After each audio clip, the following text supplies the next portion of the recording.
నమస్తే అందరికీ. స్వాగతం ఇండియా పాకిస్తాన్ వర్స్ తెలుగుకి. గత ఎపిసోడ్లో మనం 1947-48లో జరిగిన తొలి యుద్ధం గురించి చూసాం. కాశ్మీర్ వివాదం ఎలా మొదలైందో, యుద్ధం ఎలా ముగిసిందో తెలుసుకున్నాం. ఈరోజు మనం 1965లో జరిగిన రెండో యుద్ధంపై ఒక క్షణం కూడా మిస్ కాకుండా చూడబోతున్నాం. పాకిస్తాన్ ఆపరేషన్ జిబ్రాల్టర్తో ఎలా చొరబడింది, భారత్ ఎలా కౌంటర్ చేసింది, మన దళాలు లాహోర్ దాకా ఎలా వెళ్ళాయి, పూర్తిగా చూడండి. ఇదొక ఉత్కంఠభరితమైన యుద్ధ కథ. భారత పాకిస్తాన్ రెండవ యుద్ధం 1965 ఢిల్లీ వరకు రావాలనే పాక్ కల. 1947-48లో తొలి యుద్ధం ముగిసిన తర్వాత కాశ్మీర్ మీద భారత్ పాక్ మధ్య ఉద్రిక్తతలు ఎప్పటికప్పుడు పెరిగాయి. కానీ 1965లో పాక్ ఒక పెద్ద నిర్ణయానికి వచ్చింది. కాశ్మీర్ని లాక్కోవాలనే అప్రయత్నానికి ఆపరేషన్ జిబ్రాల్టర్ పాకిస్తాన్ కుట్ర ప్రారంభం.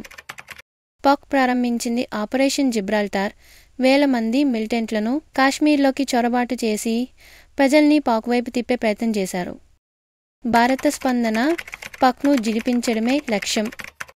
భారత సైన్యం వెంటనే స్పందించింది. కాశ్మీర్లో పాక్ చొరబడిన ప్రాంతాలపై కంట్రోల్ తీసుకుని చంపుడు దాడులకు సమాధానంగా పాకిస్తాన్ మీద ఎదురుదాడికి సిద్ధమైంది.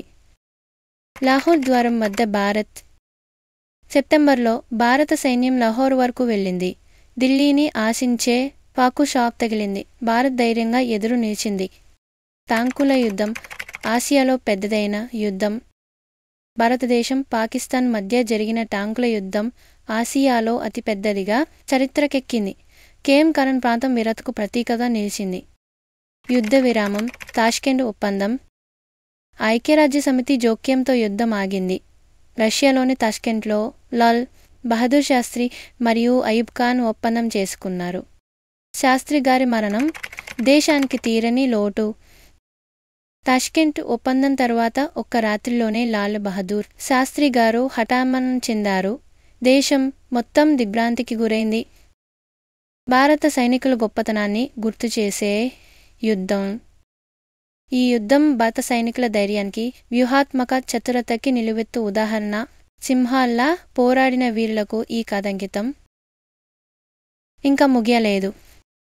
వచ్చే ఎపిసోడ్లో మనం 1971 యుద్ధం గురించి తెలుసుకోబోతున్నాం.